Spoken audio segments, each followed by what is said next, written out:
Your heart starts beating, you start stuttering through your words. How many of you have had like physical reactions when you try to go and speak? Reclaiming your voice. So our voice gets shut down from core experience that shape our beliefs about who we are and what we have to say. Those beliefs influence the way that we talk, how much we talk, what we say, and how quickly we say it, or how quiet or loud we say it, and who we will say it to.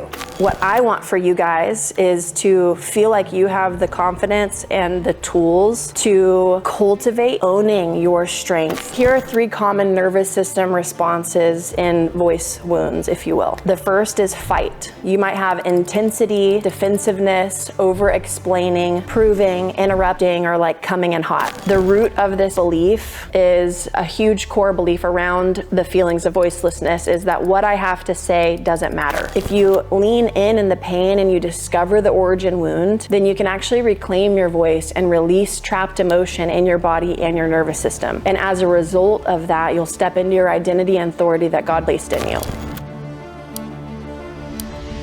Hello. Hi, everybody. Happy Thursday. It's normally our Wednesday call. Thank you for your pivot. We just got back from a little staycation. We got to stay on the island of Lanai for 3 days at we got the craziest discount because our friend works there, and it just was paradise, but with kids. So it's like an exhausting vacation. You know, all you parents, you're like, this is not a vacation. This is an adventure with a view.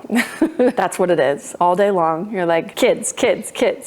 Anyways, it was so nice to get away for a little bit. So thank you guys for changing your schedules to be with me today. For those of you who weren't here last week, we decided we were going to do a training today on reclaiming your voice. It was a question that someone asked where... recording in progress. Thank you. We are going to be doing a training today on reclaiming your voice. We had someone ask a question last week that kind of brought us to the topic of unlocking your voice and finding your authority. I'd love to first just hear and check in how many of you, anytime you have gone to like answer a question or ask a question, even in like a school setting way back in the day, or any type of environment where you're put on the spot, you all of a sudden feel like flushed or hot, or your neck or your chest gets red and blotchy, your heart starts beating, you start stuttering through your words. How many of you have had like physical reactions when you try to go and speak? Most of you. And I think that there is a very normal, natural element in your nervous system that happens whenever you are on the spot. There's a little bit of pressure, performance, whatever it is that comes up that I think is like a natural element to speaking and to using your voice. But for some of us, we have a very physical, strong reaction that is a nervous system response where we are so triggered that we actually aren't able to fully use our voice. And that's what this training is really about. It's helping you identify the root of where some of your pain and woundings around your voice happened, so that we can go back, get love and comfort, and help get you the breakthrough to start reclaiming your voice so you can grow in your authority, because you're going to be using your voice a lot in the coaching space. Even doing this training today, I have like a little bit of nerves because I think it's been like 3 years since I've done a live training. So just being on the spot of trying to present something and interact with you guys at the same time, it's a new energy for me. And the energy reminded me of when we first launched Alive and Free, and I had to do live workshops. I think we did live trainings twice a week. And these were 90-minute live workshops where I couldn't even see anybody's faces. And I was presenting for 60 minutes straight to anywhere from 5 people, I think, showed up the first time that I did it live, to like 200 people were doing it live. And I was having to like get everything ready and make sure that I could make it through an entire training. And that's a lot of nerves. It's a lot of pressure. And even as you guys are stepping into creating some like marketing content and things like that, you might be doing Instagram lives and Facebook lives, and you will have different things you step into that might trigger a little bit more of the pain around your voice and your authority. And what I want for you guys is to feel like you have the confidence and the tools to cultivate owning your strength, owning reclaiming your power and getting to grow in your authority so that you can lead well and communicate well. Now, this training isn't for adult you. A lot of you are like, I know how to speak. I know how to present. A lot of you have done different things in a professional space where you've gotten to grow this skill. But what's happening to us in these moments where we are triggered and have this nervous, anxious energy is our inner child is coming to the surface in these moments. And it might not be all of the time, but even if it's some of the time, we want to find a way to help comfort and nurture that part of us so we can step into that full authority. If you have questions, you're welcome to throw them in the chat as we go. And Michelle, I know that you're good at keeping track of them. If you could just keep track of them. I'm hoping that we have time at the end to get to some of them, but if I see any pop up and I'm in a space where I can kind of break and answer a question, then I'd love to do it like that, okay? And this will be added to Coach Launch. It's why we have an official setup, and I will have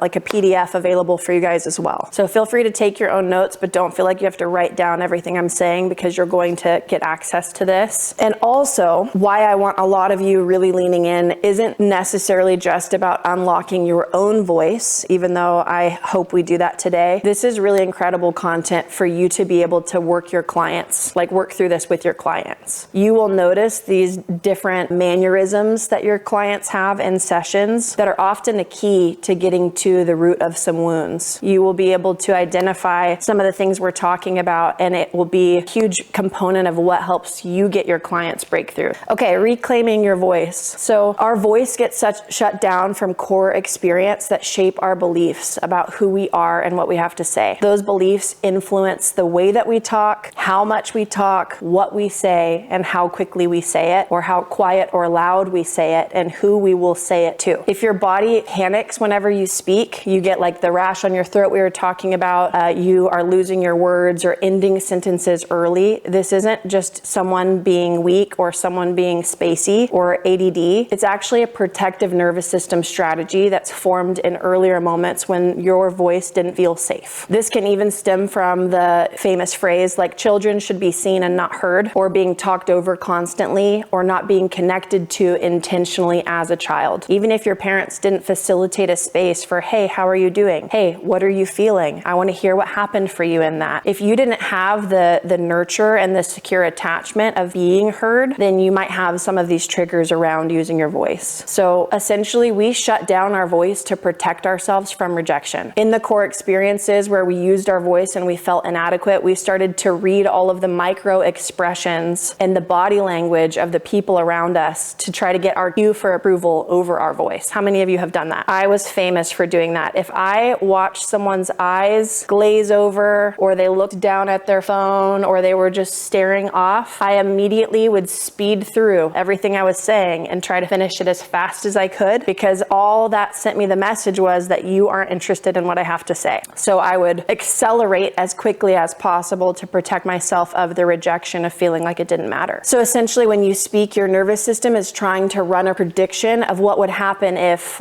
I sound dumb, they won't like me. If I fail or misspeak, then they'll lose respect for me. If I speak, I'll be punished, shamed, judged, interrupted, laughed at, dismissed. If I speak, I'll be seen. And if I'm seen, I won't feel safe or secure. Some of us, it's safer to hide, so we just never want to use our voice because we're afraid of the exposure. Or if I speak, I'll lose connection. Are any of these resonating with you guys? How many of you feel like this is familiar to something you've had to process in the past? Yes, a lot of you. So here are 3 common nervous system responses in voice wounds, if you will. The first is fight. You might have intensity, defensiveness, over-explaining, proving, interrupting, or like coming in hot. You know how it is to communicate with someone who's in a fight energy when they're talking, and you guys might be one of those people. That's okay too. And it is exhausting because you can't get a word in edgewise, or someone is over-explaining something so much and you're like, I got you the first 5 seconds of what you were saying, and here we are 15 minutes later and you're explaining this from every angle. I cannot.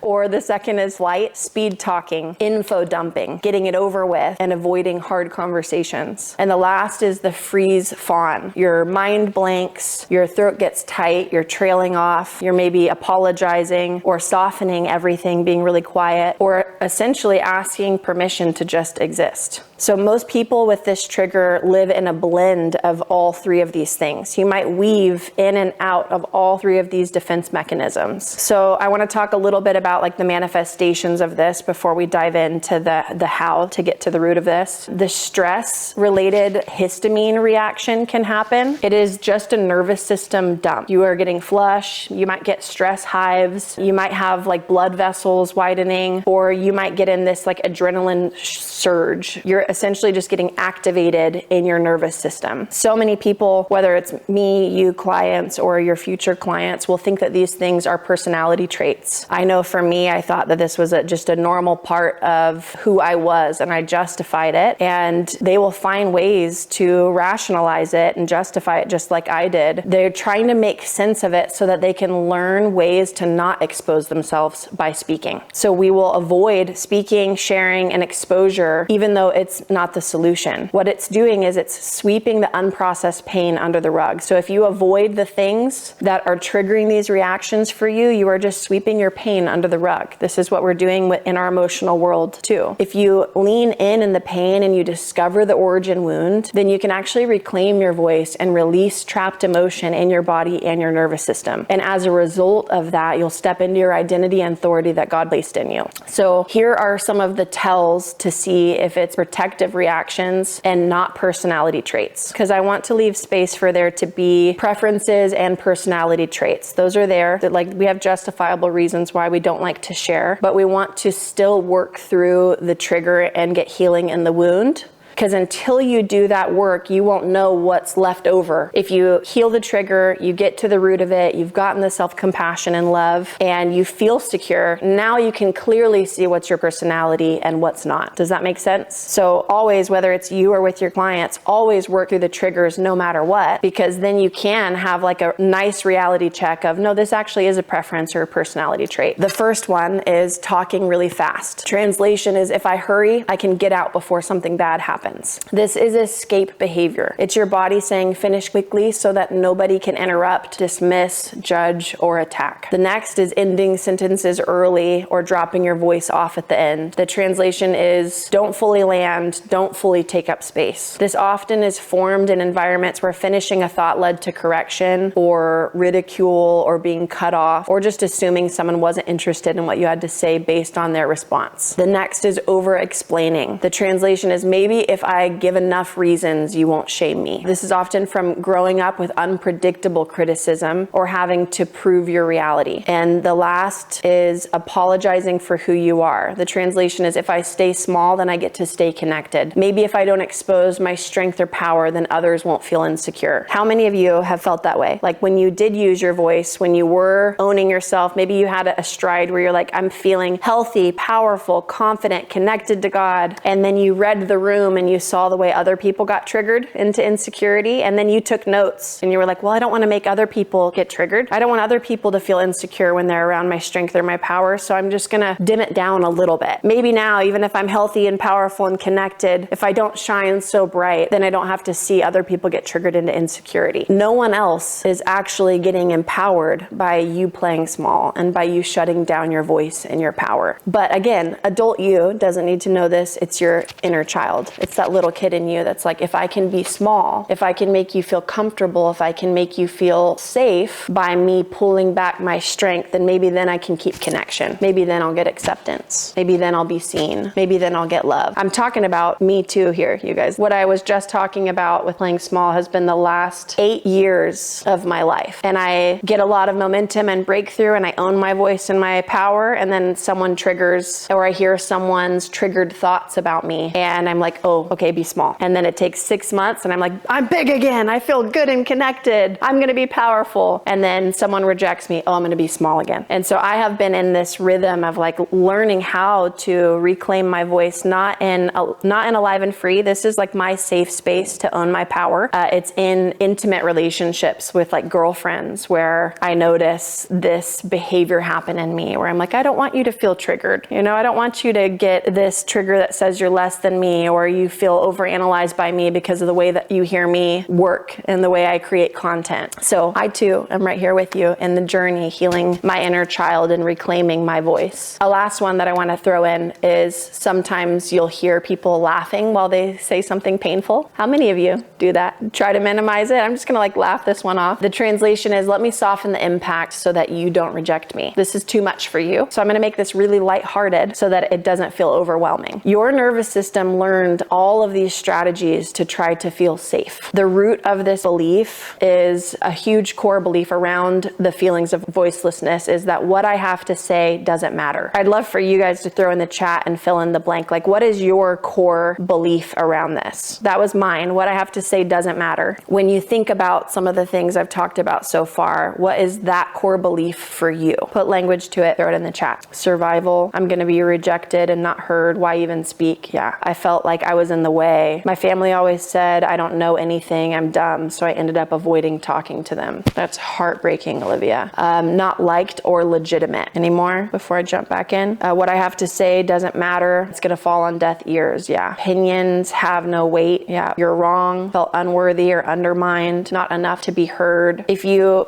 listen to some of these beliefs, these are two things. They're all lies that you've believed. Every single one of them is a lie. Whether it has been spoken over you or whether you chose it yourself and partnered with that lie, they are all beliefs, all lies, and you have adopted it as a belief to try to protect yourself. Now, because these are lies you've believed, they're also rooted in core wounds. So here's a key, just with some of these comments you guys threw in, to where your inner child is still wounded. And even after years and years of inner healing, I'm sure a lot of you have been on a long journey, that still pops up. Might take a new circumstance or a new season or a new whatever to trigger it, but that inner child is still there, still needing healing. So I first want to say, if this is coming up, or if you have a client who's like, man, I can't believe I'm here again. I can't believe I'm struggling with this again. That is the voice of shame. And we want to have compassion for our heart in this area and for our inner child, and not rush for us to be fully fixed or have arrived in this area. I don't expect myself fully arrived. I've had a lot of practice speaking. I've had a lot of practice inner healing, a lot of practice getting triggered, and I still have triggers that come up in this area. And so just know you're not alone, and be gracious and compassionate with yourself. The more you lean in to this and give your heart what it needs, and we'll go through some of the practical tools, the more breakthrough and freedom and authority you'll get to walk in. So triggers here are an invitation for healing, just like they are in any other area of your life or your clients' lives. These core beliefs typically come from experiences that are repeated over and over again. So this is all in early development usually, but being interrupted constantly, not erupted. We are not volcanoes most of the time. Being corrected more than understood, being mocked, being told that's stupid or you're being dramatic, being punished for talking back, being shamed for emotion, stop crying, calm down, you're too much, being ignored unless you performed perfectly, being told your tone is the problem instead of your message being heard, having secrets in the family system. That's where honesty threatened your belonging. And over time, the child makes a survival conclusion that silence keeps me safe, or if I'm invisible, I won't be hurt. So here are a few things that you can do with clients. We'll pivot to get to the real root of this wound. The first is, when did you first learn it wasn't safe to speak? Who did you most need to hear you? What happened when you tried to speak? What did you decide about yourself in that moment? What did you decide about authority, people, God, or love? What you're doing is you're hunting for the original decision or vow that you made. So I want you guys to pause for a second. You can close your eyes if you'd like, or if you need a pen and paper and you learn better like that, that's great. But I want you to pause for a second. I want you to ask yourself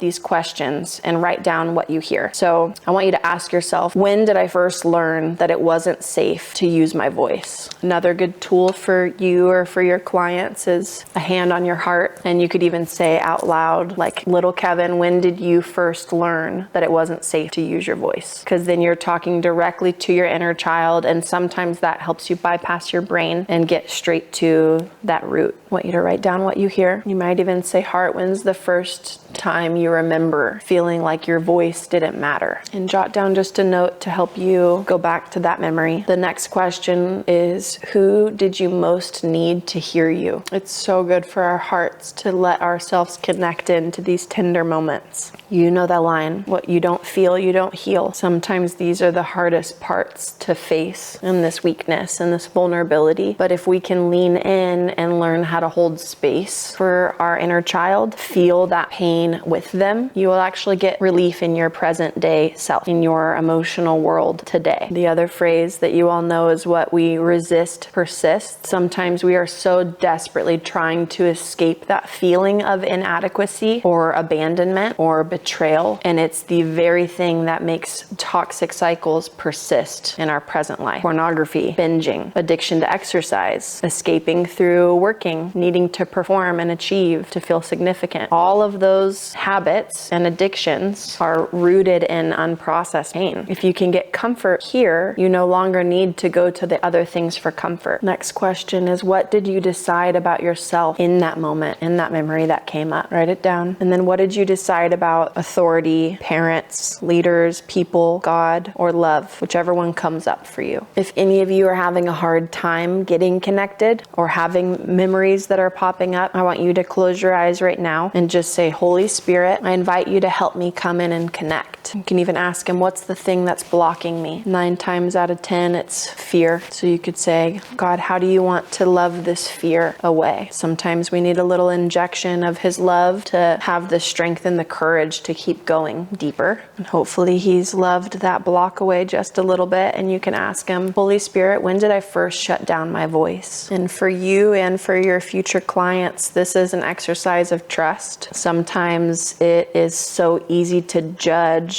what we hear and memories that are surfacing. For those of us who've been on the journey, we've built that trust. So it's like, no problem. I heard God. I had the memory that surfaced, but we built that trust. It can feel a lot like a cliff jump for someone who's never gotten heart connected before to ask their heart a question or ask their inner child a question or to ask Holy Spirit a question. So for you or for future clients, the block exercise is a really great one. Like if I'm not hearing anything or if it feels scary, Holy Spirit, what's stopping me right here? What's the block? And then another great thing is like just writing down what you hear and trying to not judge it. You can always reread it later and judge it if you want to. But in the moment, just try to, like with open hands, lean into whatever you're hearing and trusting that it's him speaking. For a client who maybe has experienced a lot of like demonic activity in the past or has been a part witchcraft, new age stuff, some of this can feel woo-woo to them and feel a little bit scary. Or you might have a very like hyper religious person who doesn't believe that God speaks today or is very like weary or cautious around listening to his voice. They just want like only if it's in the Bible, and you're going to have to create a little bit more safety for a client like that if they're going to lean into these feelings and lean into trusting his voice and trusting what comes up in these moments. And so some of it is just creating as much safety as you can. Like, hey, if this doesn't land or if you are feeling nervous about another voice speaking to you that's not his, we'll judge everything by its fruit. And you can give them like a little Bible lesson of the fruits of the Spirit. And you can say a little prayer like, Holy Spirit, I pray that your voice is the only one that is speaking and the only voice that I hear. I pray for any other voice to be quieted right now in Jesus' name. Great way to trust that it's his voice speaking after that. And if you are listening to a client walking through a session and it doesn't sound like God to you, then that is your job as a coach to step in and help redirect. You know, if you heard something that doesn't sound like love. In exercises like this, there will surely be moments where someone said or did something to you that impacted what you believe about your voice. Hopefully some of those memories came to the surface right now. But it's important to note that you played a role in this belief by agreeing with it. There's two components. There are people who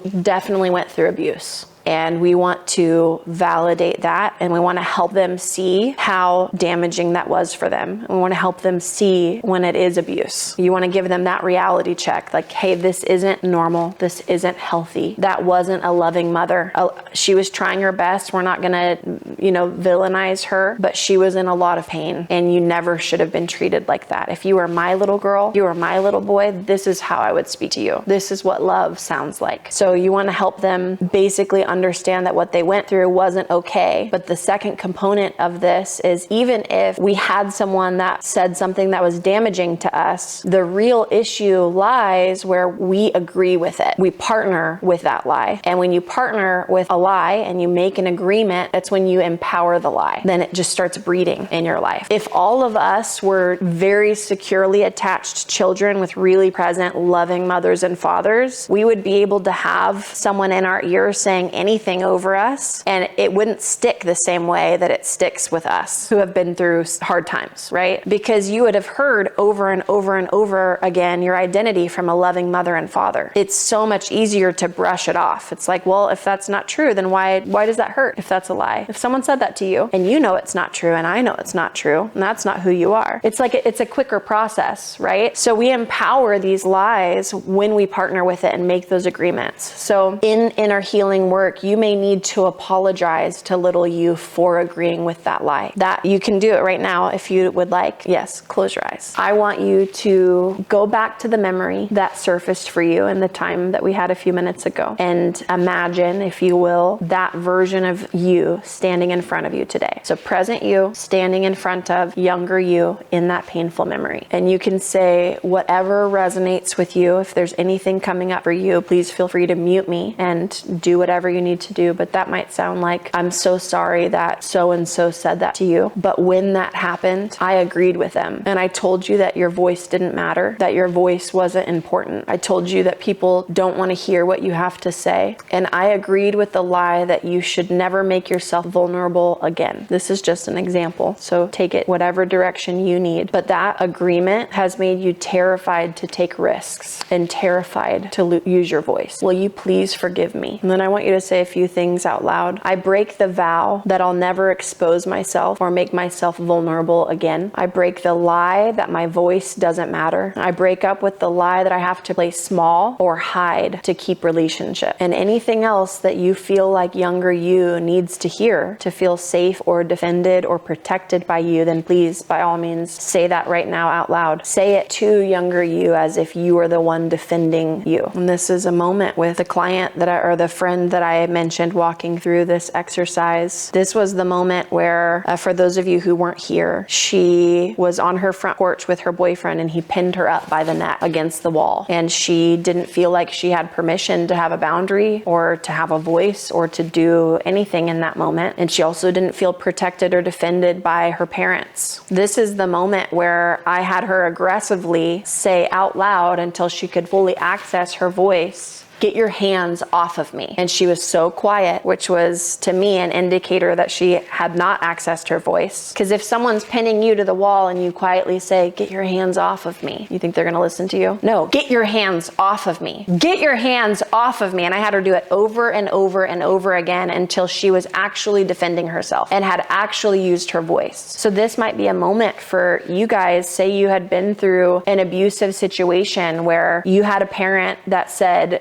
you need to be seen and not heard. That might be a moment where you imagine little you and you imagine present you walking into that room with your dad saying, "Don't talk to him like that. He is precious. He needs to take up space. You should have loved him. You should have fought for him. You should have protected him. How could you not see his value? How could you not love him? How could you not protect the gift of his voice? How dare you treat a little kid like that?" Right? Do you feel that? Do you feel the power in that? How dare you not just love this child? You might need to go back. You might do that with your clients. I do a lot of that work with my clients where I might step in on behalf as a loving mother or as a loving figure in their world. And I might bring breakthrough in that way. If they're bringing me into a memory, I might lead by example and say, "You should have been loved. You should have been given space. I'm so sorry he did that to you. I'm so sorry you didn't get to take up space. I'm so sorry that your voice was shut down." You guys can close your eyes. I'm so sorry for the the ways that you have been shut down and dismissed. I am so sorry for the ways you felt neglected, the ways you weren't given permission. I'm so sorry that they didn't know how to check in on you and ask how you were feeling, how you were doing, what was happening in your world. I'm so sorry for the moments you tried to speak and you were fully ignored, you were talked over, you were accused, you were blamed, you were judged, you were told you were dumb, that your voice didn't matter, you were mocked and made fun of. I'm so sorry that you didn't get the love that your heart needed for you to thrive in your identity today. I'm so sorry that you weren't protected. I'm so sorry that you don't get to live in the fruit of knowing the fullness of who you are and the power that's in your voice because of the ways that you were abused and neglected. And now this might be a moment where you, with whatever your inner child needs and your heart needs, you chime in and you bring in more of that defense, more of that love, more of that protection and permission. Do it right now. Whatever you needed to hear, whatever affirmation you needed, speak it over yourself. And if you don't know what to say or what you need, you can always ask younger you, what else do you need from me? What do you need to feel safe to use your voice again? If you're in a good spot, feel free to mute me. If you feel like you don't know where else to go, you can ask your younger self what they wish they would have experienced from a mom, from a dad, from siblings, from teachers, from pastors. Now I want you to imagine the most loving, supportive person that you've personally ever met. Rack your brain. Who is the safest, most loving representation that you've even met before? It doesn't have to be someone you even intimately know, but this can be an uncle or an aunt. This can be someone that you have watched a lot of their sermons and they feel really safe and loving and powerful to you. Think of that person. I want you to imagine them walking up to younger you. How would they love you in this moment? What would they say? How would they treat you? How would they affirm you? This is an adult you. Remember, they're not walking up to adult you. Adult you has too many coping mechanisms. You don't need this anymore. It's younger you who is vulnerable. They're little. They have so many needs. How would they nurture you in this moment? This is what I call mining for love. You are looking for someone that has been a representation of love to you, even for a moment, so that your heart can receive that love in this moment of vulnerability. And very practically, this is redemption happening in real time. This is God going back in time and space to something that happened to you. And now you are re-experiencing it, but with love, with safety, with compassion, with permission for you or for a client in the future that has a really hard time thinking of a person who is a representation of love. That is a part of their homework that they get to walk away from a session with, where they start learning to search through their memories for people who showed up for them in the past. Oftentimes when we are functioning in our attachment wounds as an adult, it is really hard to think of love and to have the memories of people who actually did show up for us. That is an indicator that we are in a triggered state, and some of us are living in that chronically. And so a really good homework exercise is to go back and ask Holy Spirit, or ask themselves, what are moments that someone did show up for you in a way where you felt love? And you can also have them watch different shows where they can even chat GPT, what's a show with a really loving and supportive mother and father figure, so that while you're watching a show, you're actually getting to see an example of someone being loved and supported by a safe and loving mother or father. And this is really beneficial for our healing process, because a lot of Christians will want to jump to just having Jesus be the one to come into these encounters. And we absolutely need him. This is why I love our coaching method, because he is the healer, right? He is the OG of all of this. But because we haven't had real life experiences where Jesus with skin on is in our room walking us through these things, love and compassion to our brain can feel abstract. And so what we are doing by bringing in a person we have experiences with, or we are even watching in a movie, is we're personifying love. We're personifying compassion. We're personifying safety. And if you can pull from a memory where you experienced it, it actually helps your heart access that feeling of safety, because you can't make it up. Your brain cannot make up something it hasn't experienced before. We will get to the Jesus part. I basically always get to the Jesus part of an encounter in every session. Unless I have a client who is like good in that area, then I might not spend time on that if I know that they're connecting with Jesus on a daily basis and that's not an issue. I might spend more time repairing their relationship with themselves. But I basically always get to that point, but I think it really is important for the healing journey journey for us to be able to rebuild that trust that people are loving and people are safe, even if it's only a few people. It helps us build safety attachment in our relationships and in life today. We don't want Jesus to be the only safe one. He is the safest, that is for sure, but there have to be people in our lives that are safe enough, loving enough. That's Pete Walker's term, is safe enough people, good enough parenting. We need that in order to feel secure to attach in relationships. So we want to mine for love and train our clients to mine for love so that we can rebuild that safety and attachment with people in our lives. So from here, once we have repaired with ourselves, maybe we have asked for forgiveness for partnering with a lie, maybe we have broken different vows, we've brought in another loving source to get a little bit more love and safety into this wound. This is how healing happens. Being comforted hundreds of times in moments where you needed it. If you had these experiences, this is just perspective. If you had these painful experiences in childhood, but you experienced them with love and safety and comfort, they actually wouldn't be burned in your brain and in your nervous system the way that they currently are. Our brain will remember and highlight and emphasize the moments where we had pain and did not get comfort. It becomes like a negligible moment if you were loved and comforted. That's why it's like so sad that we don't remember all of the moment that love was present and was available, but your heart's like, oh, we're good. Your brain's like, oh, we got this. We can keep developing and moving on. But it's like a marker, a thing that gets dug deep, deep, deep down into the sand because your heart and your brain, your body, your nervous system is like, this is going to need love and care. We're going to need to go back here to get comfort again, and maybe again and again and again before we can release this and move on. It's a gift if we allow it to be. So now, after you have done self-connection and you've brought in a loving and safe enough person, now is a great time to bring in unconditional love himself, Jesus. If you are not working with Christian clients, you can always just say, we're going to invite unconditional love in. I love not pushing Jesus onto people. I never need. Some of my favorite experiences that I've had, even though I primarily have worked with Christian people, because I'm so Jesus-y,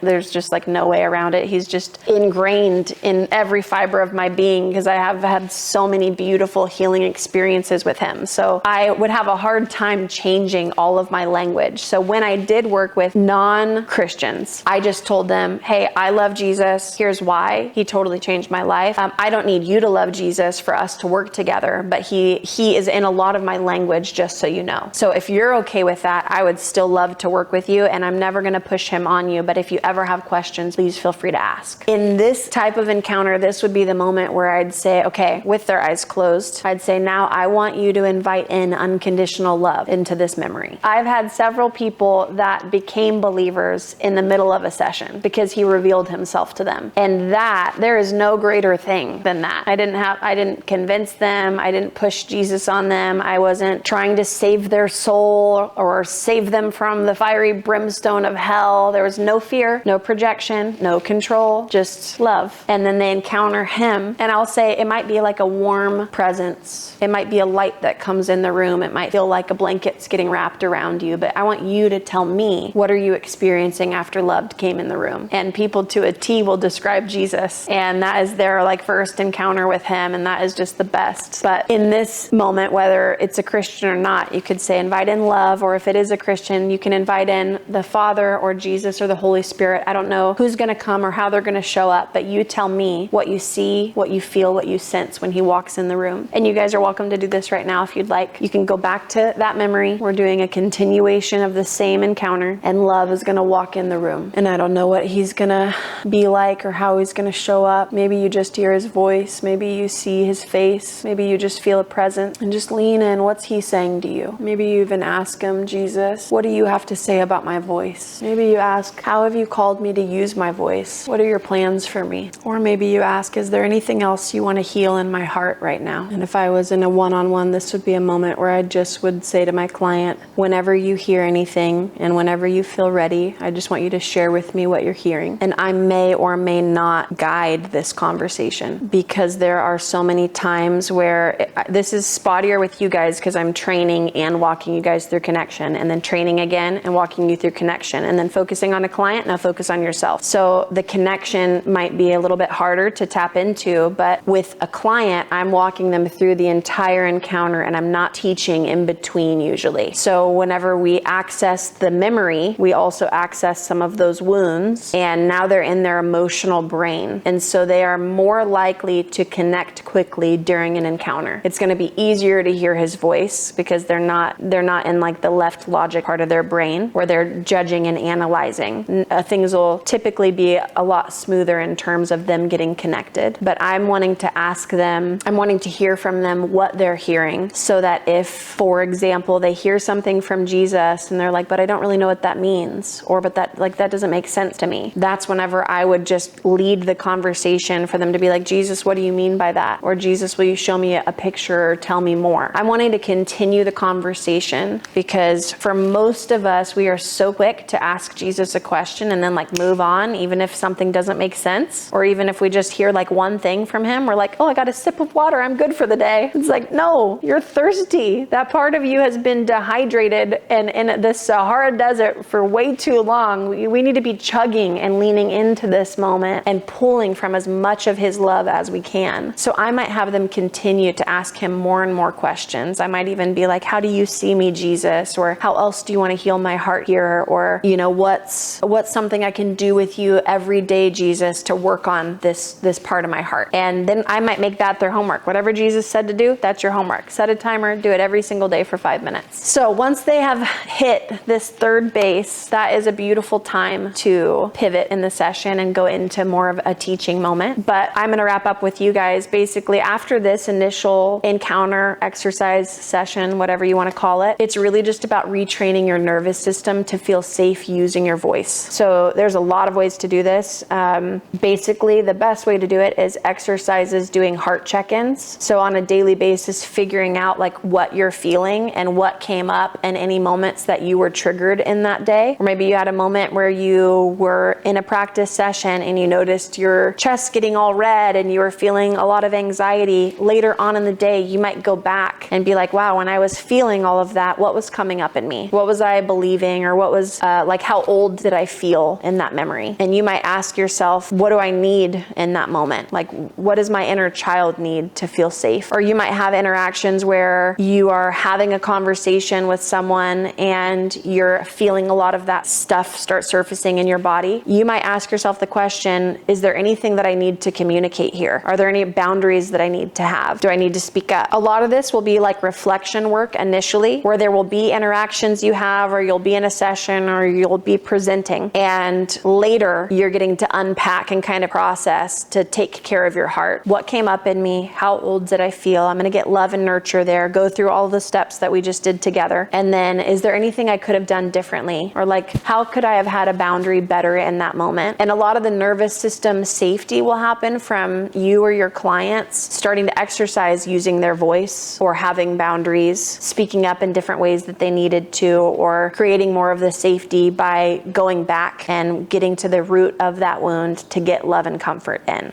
Oh, and then just like practical tools too. Breath work is a really beautiful one. Like, I was doing some breath work. I was reading my son a book before I jumped into this training, and I could feel some of like the nervousness coming up in me just because I hadn't presented live in so long. And I didn't have any triggers that were surfacing. It was more just like, I need to get this energy like moving through my body. And using the breath is a really beautiful way to start, no matter what. Whether you're going to go deeper or whether you're going to end there, the breath and focusing on just deep breaths in and out is a really beautiful way to create a little bit more safety. One other nervous system thing I learned is you could do this with yourself or with a client. You look to the left and you name something you see. So you'd be like a plumeria tree, window frame, left again, cloud, to the right again, arch, to the left, palm tree, to the right, table. And going back and forth actually helps reset your brain. I'm not going to dive into anything deeper, but you could even like look up in ChatGPT different nervous system exercises to help create more safety in your body. But there are a lot of like simple somatic exercises that you can do or you can give to your clients to help them regulate emotions. And then lastly, just declarations. Like, what I have to say is important. I'm allowed to use my voice. And then I might ask God the question, like, what do you feel about me? What do you think about me? How do you feel about my voice? Practical things like that. But you want those to be secondary tools for you and your clients. There are so many things we could do to modify our behavior, but I really believe that the method that I just went through is a really great way to get massive breakthrough. And as a byproduct, it'll be easier to use your voice without just doing the exercises and then like hoping you feel good and better, but leaving your heart neglected. If you haven't thrown a question in the chat and you have one, now is your time. We only have 23 minutes. I figured that would happen, but I'm hoping to get through as many questions as I can. So the first question that came in that I see, Michelle, tell me if I'm wrong.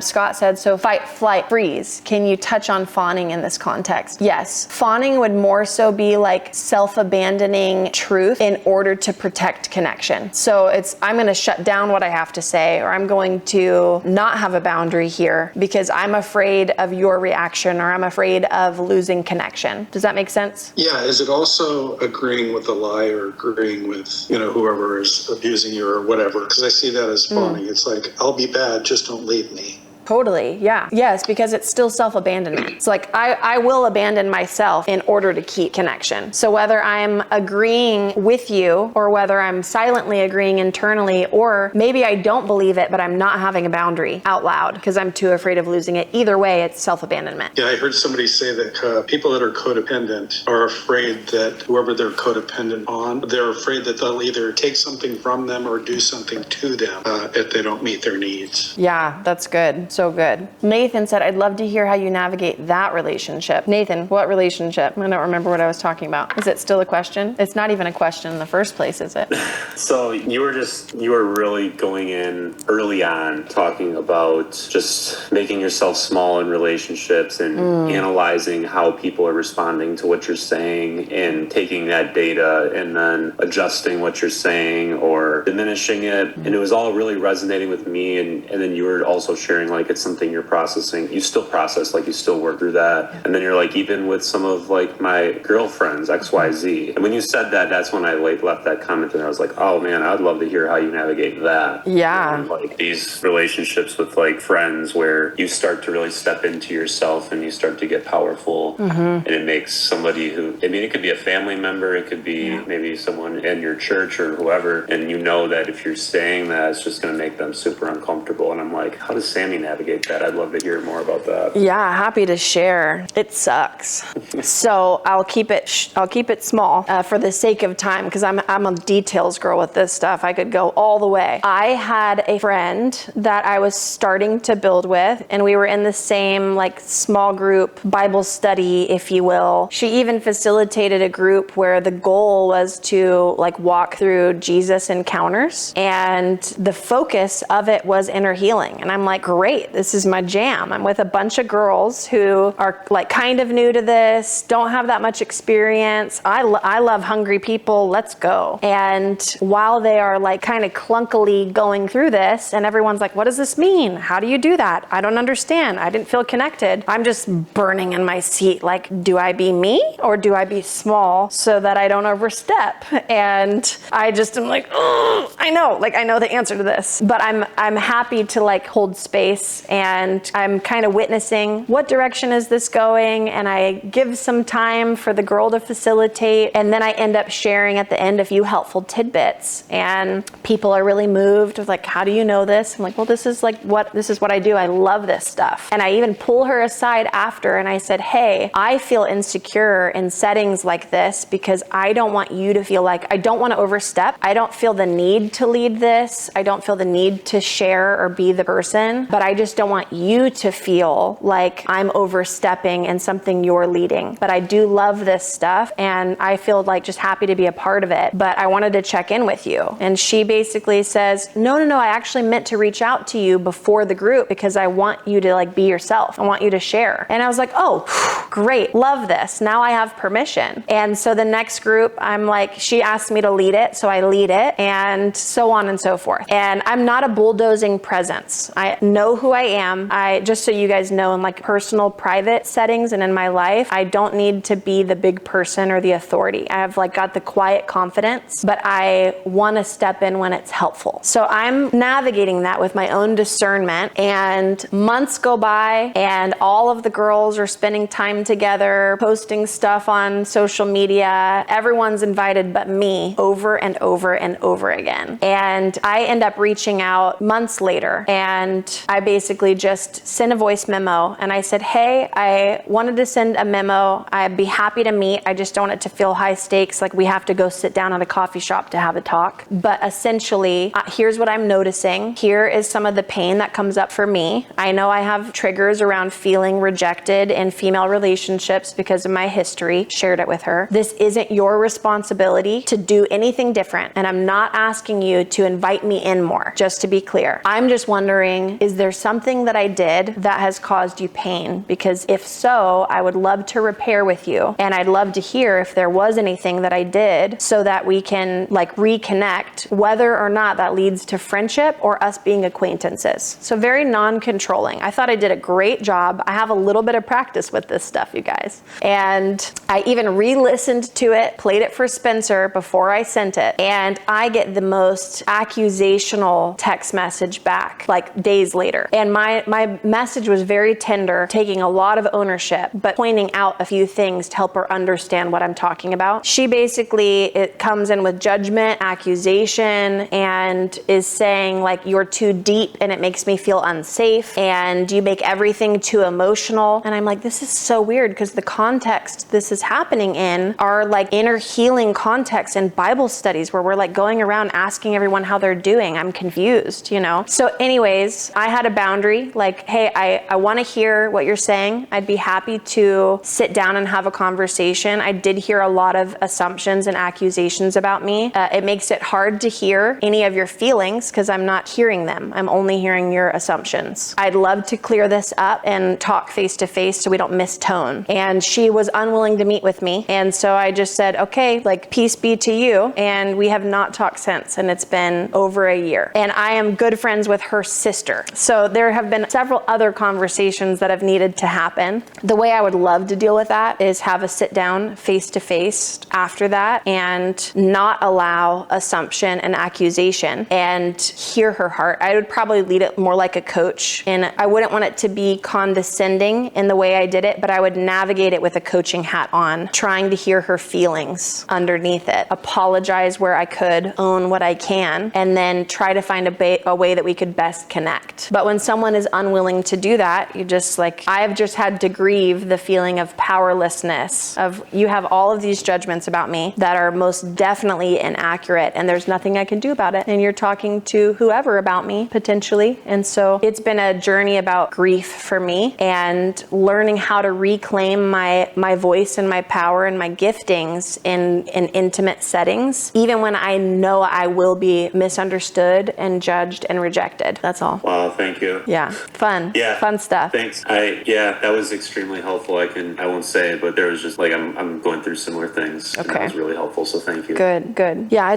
it's a hard journey. One thing the Lord has shown me and taught me and walked me through a ton over the last, honestly, since I started my healing journey, but last like 10 years, is for some of us, this one especially, He has designed me in the body of Christ to be like a magnet for people's insecurities. And so when I am myself, draws out people's insecurities, they project them onto me initially. And the vision I got for it was like, people's insecurities are kind of magnetized to me and still attached to them with strings, but if they're willing, He'll chop them. So I'm supposed to be a vehicle for people's healing and freedom and liberation if they're hungry and humble and willing enough. But when they don't have those characteristics, then it just gets projected onto me and there's nothing I can do about it. I'm just like a trigger magnet, but it's who He made me to be. And so if I'm not functioning in my gifting, and if I'm not constantly going back to Him and letting His voice be the one I hear, this goes for all of us in anything. But if I'm not getting my direct identity from Him, then I can't function in the body the way I'm supposed to, because I can't tell you how many times I've heard people just dump all their triggers on me, and they call it process. They're processing with me, but they're just sharing all of their insecurities and all of the things that they feel because of me. And it's like, is it because of me or is it because of what I represent to you? So it's painful. And the more you guys own your authority and your identity, you will experience that in different facets, in different ways. There will be pushback. There will be insecurities. People will feel threatened. They will want to make you smaller because of that. And the best thing we can do is do the healing journey ourselves so we can continue to be a representation of love to them. It's like, I want to keep being me and keep creating that safety and love and whatever else. And hopefully they'll come back around over time. I've watched it happen over and over again in my life. And it's such a gift when you see God get to do the work and be your defender. Okay, Scott said, how do you address your own triggers without hijacking the session? Scott, I'm guessing you're talking about if you're triggered in the middle of a session around speaking and you want to... Yeah, that is what I mean, because one of the things that you said was always address triggers. And there was no distinction whether it was the client's trigger or mine. Yeah, great question.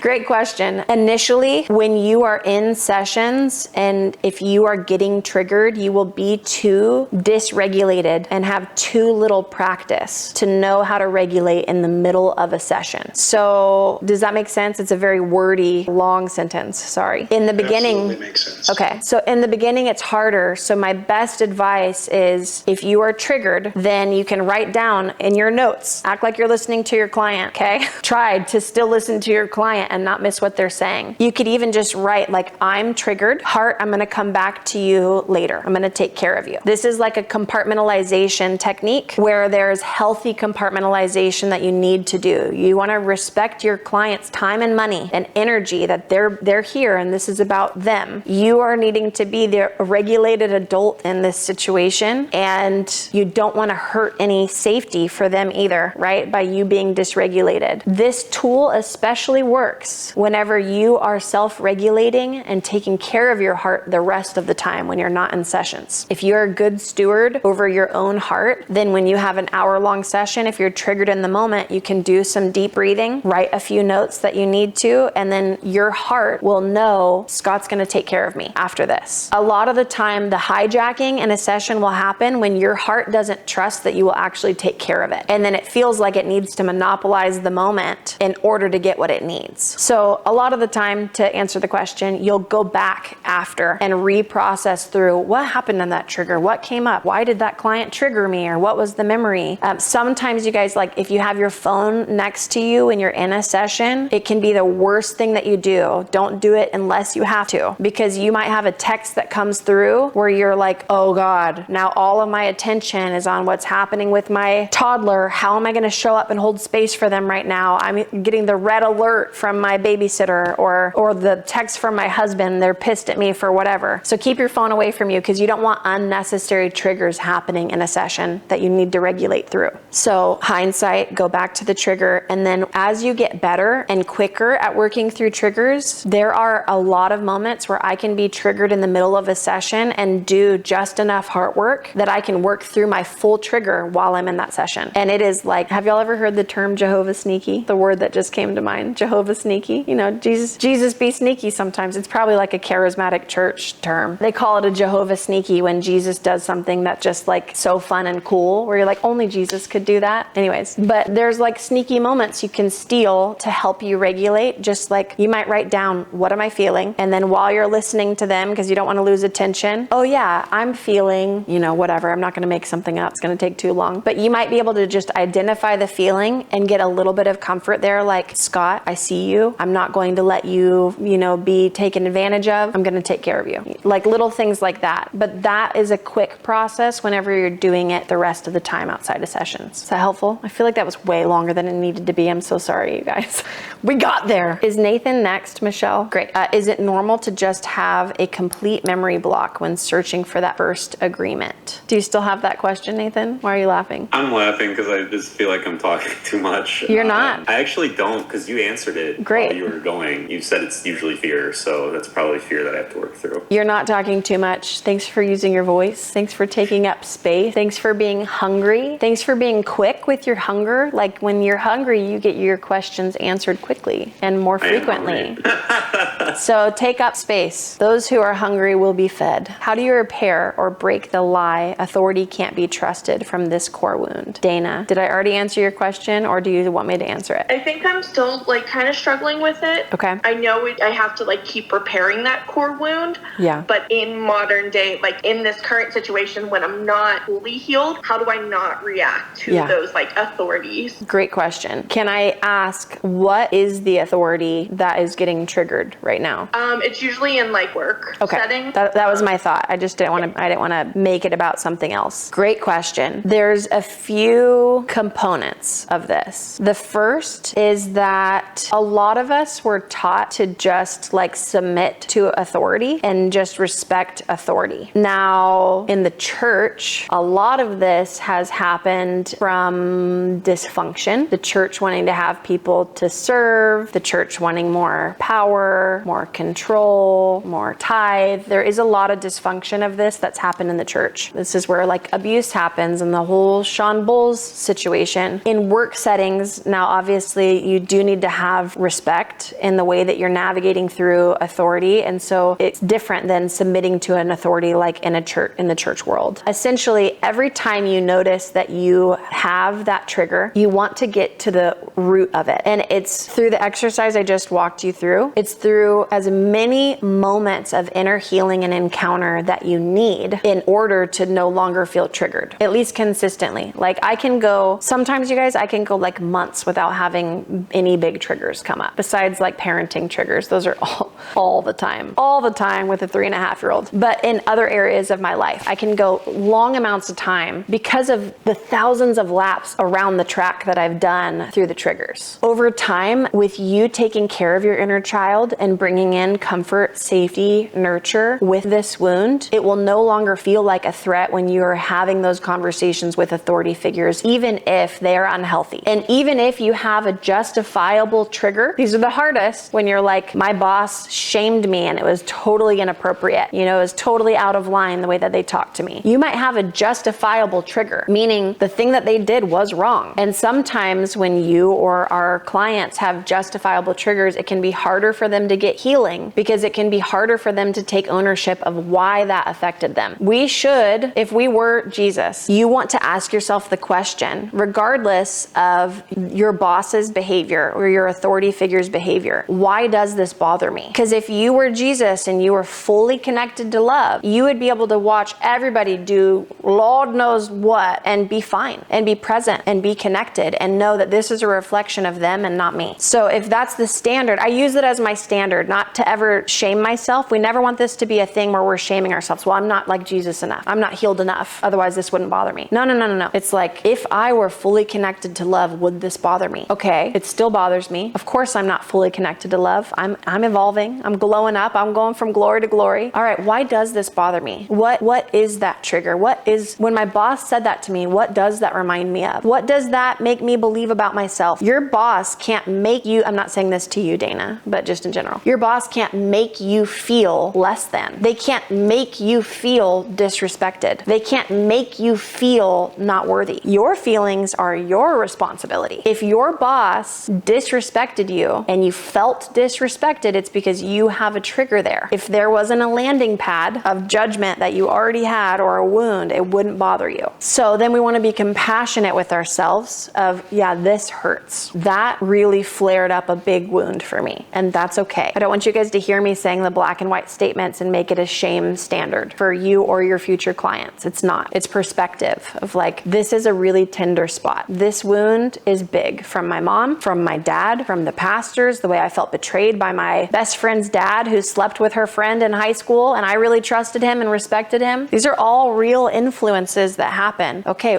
what does that bring me back to? How old do I feel in this? I'm going to bring love and comfort to that little girl and take care of her because she needed someone to be safe, to see her, to love her, to give her permission, someone who believed in her, someone who knew how capable she was and reminded her of that over and over again. So it's an invitation for love to get deposited into that wound over and over and over again. And over time, especially with the like mining for love, you will be finding other safe authority type figures. You can even pull from me and Spencer. We are safe enough people, unless you have big judgments towards us, which hopefully you don't, but unless you have big judgments towards us, we could be safe enough people where it's like, okay, there's two people that are authority figures in a business that are loving and kind and have a relationship. And they love Jesus. I'm going to imagine them walking into this moment. How would they love me? How would they see me? How would they believe in me? And even if we aren't like how you imagined us to be in your wonderful vision that you had, love will still get deposited and it will still create more safety from your heart to humanity. Last nuance. There are safe enough people out there, and we want to pull from those moments so that we can start building trust towards other people. We want to know and feel and believe that there are good, loving, safe people out there. And at the same time, we cannot elevate any of those people above Jesus. Easier said than done, because we all do this. Spence and I actually just put a podcast out on this topic. If you guys want to listen to it, it will do a deep dive into basically destroying the hierarchy and the pedestal that we put leaders on, and break down how it's like our inner child who is looking for that perfect person because we want to believe that they're out there. But when we elevate that person over Jesus, it will always get ripped down and it will always be devastating. And so at the same time, as we're creating healthy attachment and building trust towards the authority figure, he needs to be the ultimate authority. And if you start looking to anyone else to be that, they will fail you. There is only safe enough out there, and everyone else is just a repeat of all of the stories in the Bible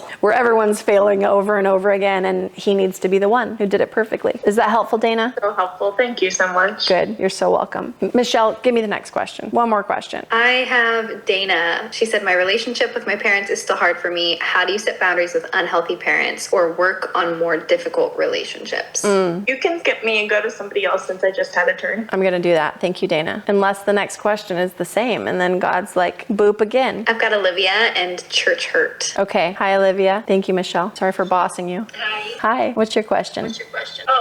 How do we help clients overcome church hurt if their church doesn't help them heal and even shames them for their pain, which is what I went through with physical abuse and whatnot. As coaches, do we need to help clients see that church is not necessarily the place for healing, in this way, and that faith-based coaching is where they are most welcome, Yeah. for all of this? Great question. Yes, you're spot on. The church should be the place for healing, right? We would like that. That would be so good. And also, no, it is definitely not the place for healing. Mostly because the people who are in ministry, most of the people, we don't want to do any all or nothing statements here, you guys. Most of the people in ministry don't have the skill set or the training to walk people through healing. There are a lot of pastors that are technically counseling people that have no business counseling them at all. And this is why I love what we do and the methods that we have, because I think that this is what the world needs. There are so many of us who are broken that we are looking to a church, we're looking to community to be the answer and to get the healing that we need and the breakthrough that we need, or we're going to the church service for the breakthrough that we need. And these are all really beautiful things that should be healthy, but we're still looking to a bunch of broken people, and it still sets us up for more pain and more disappointment. If the church wasn't on a pedestal for us, it wasn't in our God spot, we probably wouldn't have church hurt. Is it okay and normal that we feel wounded and have rejection and pain? Like, I had a lot of rejection pain in the situation I was sharing with you guys when Nathan asked the question with that girl. I had a lot of rejection pain that came up. I had to process through that. She represented community that was like mixed with like kind of my church group. We did go to the same church at some point. She could represent church hurt to me, and that could have compounded my woundings. And because I have the tools to learn how to healthily grieve, that isn't the case. But I needed to work through the pain that it brought up in me. I needed to get compassion and comfort into that rejection wound over and over again until my heart was soothed, until I was no longer looping over that same trigger. You will have a lot of clients, and I'm sure you guys have been here, where you go through something and you're looping over the same trigger over and over and over and over and over again. And the memories and the flashbacks, and now what do they think about me? And what if that person's judging me? You know what it's like when your brain brain goes there. And we really need to find a coach. That's, you know the answer, Olivia, but we really need to find someone that has the tools, if we're able, to help us walk through these wounds. Because if you are just meeting with a pastor who's just telling you to keep praying about things and to just read scripture, those are two beautiful things, but it is lacking the tools, the skills, the practical things that your heart needs to process pain. So I left my church partly for that reason. Okay. But then I felt called to come back. And so they've been so wonderful and so supportive in other ways. And like you said, I just give grace in that they're just not equipped for this. Yeah. And that's okay. Yeah. So, Yeah, it's great. It's beautiful. Great. Stepping back into these environments that trigger you it's a beautiful tool, because now you get to step back in knowing you're going to be triggered and getting to practice working through the trigger. And so I think that's really mature of you to do that. And it takes a lot of growth and maturity to be able to recognize, like, okay, the church can be a gift to me in these ways, whatever ways those are. And I'm going to release all expectation for them to be anything else. I'm going to let God be that to me. And I'm going to, every time I am disappointed, I'm going to let that be my reminder. Oh, I need to look to Jesus. Every time I feel pain, I'm going to let that be my reminder. I'm going to look back to Jesus. He's going to be my source. He's going to meet this need. Why do I think that the church can be this for me in the first place? It's like, it's so funny that we have these expectations, and we all do. I think we're made to be in community, and hopefully we will get there as a church someday, but it might be in eternity. That day is, sadly. But yeah, the more we can just bring our skill set to the people in our lives and to the church, the better these environments will actually get. So yeah, great question. Love it. And before my laptop dies, I love you all so much. Was this helpful for you? Did you get anything out of it? I hope so. Again, this will be plugged into the course. So if you want to rewatch and if you want notes, it will all be there soon-ish. We're going to edit it and stuff, so it'll be a minute. But thank you for all of your wonderful questions. Thank you for your hunger and for being people who are wanting to take these tools and skills and bring them to the world and to the church, because we need it. We need all of you to shine like you are made to shine, and to bring your gifting, your authority, and everything that God put in you. Like, we need that spread. So thank you for being here. Thanks for trusting us. And I will see you maybe next week. I don't know. I haven't looked at the schedule, but soon. Bye, you guys. Have a good night. Bye.